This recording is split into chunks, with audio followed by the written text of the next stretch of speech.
दादी और सरकट बंदर बाजार से ढेर सारी गाजरें खरीद कर लाते हैं। फिर दादी और बंदर उन्हीं गाजरों से अपने लिए एक झोंपड़ी बना लेते हैं। अब दादी और बंदर उसी झोंपड़ी में सोकर ख्वाब देखने लगते हैं कि उनकी गाजरों की बनी झोंपड़ी से ढेर सारी गाजरें टूट टूट कर इन पर गिर रही हैं।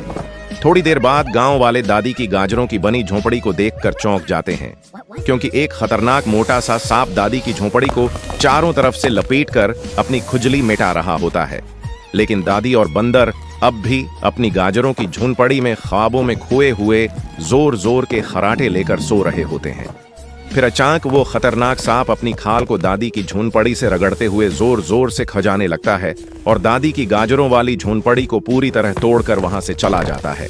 लेकिन इतना सब कुछ हो जाने के बाद भी दादी और बंदर बेखबर होकर वहीं सो रहे होते हैं। फिर गांव वाले मौके देखकर दादी की गाजरें जल्दी जल्दी टोकरी में भर लेते हैं और सारी गाजरें लेकर भाग जाते हैं। लेकिन अचानक जब दादी और बंदर की नींद खुलती है तो वो अपनी गाजरें न पाकर हैरान रह जाते हैं।